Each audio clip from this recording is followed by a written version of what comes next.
जब तुम्हारे मन में बहुत सारे ऐसे विचार आने लगे जो अच्छे नहीं हैं, तब तुम अपने मन को स्ट्रांग आवाज में कहो, हिलो मत, चुप हो जाओ, यहाँ मेरा कंट्रोल है, तुम्हें मेरी आज्ञा माननी होगी, तुम मेरे गुलाम हो, जहाँ तुम्हारा कोई जगह नहीं, तुम यहाँ नहीं आ सकते हो।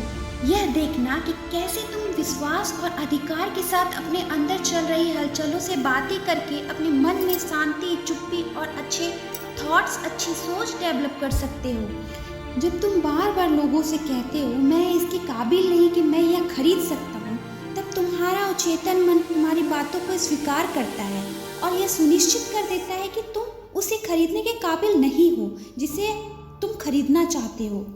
पिछली क्रिसमस शाम को एक यूनिवर्सिटी की स्टूडेंट ने एक दुकान की खिड़की से महंगा ट्रैवल बैग देखा। वह छुट्टियों में घूमने जा रही थी। वह यह कहने ही वाली थी कि मैं यह बैग नहीं खरीद सकूंगी। उसे यह बात याद आई कि हमारा अवचेतन मन बातें स्वीकार करता है।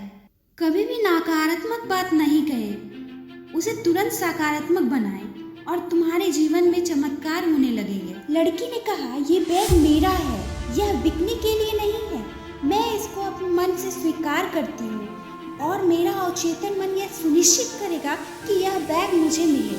शाम को 8 बजे उसके मंगेतर ने उसे हूबहू वैसा बैग दिया जैसा उसने देखा और मन ही मन गहराइयों से जुड़ गई थी।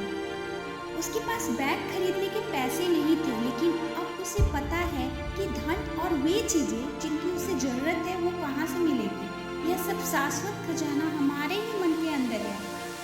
हम इसे एक और उदाहरण से समझेंगे। एक विधवा महिला जिसके पास भरा पूरा परिवार है, वह अपने पेंशन पर अकेले जी रही थी।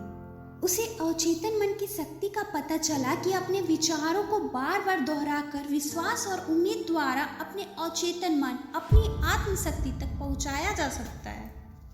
उसने भावुकता के साथ यह सब बार बार दोहराना शुरू किया। मुझे सब चाहते हैं, मेरा विवाह एक दयावान, प्यार करने वाले और आध्यात्मिक व्यक्ति से होने वाला है, मैं सुरक्षित हूँ। उसने लगातार 2 हफ्तों तक इसी प्रकार दिन में कई बार आत्ममन में यह कहती रही। एक दिन होने वाली दवाई की दुकान में उसका परिचय एक फार्मासिस्ट से कराया गया।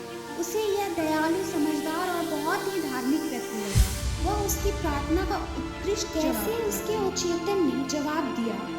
1 हफ्ते के अंदर उस फार्मासिस्ट ने महिला से शादी का प्रस्ताव दिया और शादी करी। वह जान गई थी कि उसका अवचेतन मन के अंदर की बुद्धि ने ईश्वरीय क्रम से उन दोनों को साथ मिलाया। उस महिला को पता चल गया था कि खजाना उसके अंदर ही था। उसकी प्रार्थना सच्चे मन से की हुई थी। उसकी स्वीकृति को अवचेतन मन ने स्वीकार किया, जो उसके मन के सकारात्मक विचार से हुआ था।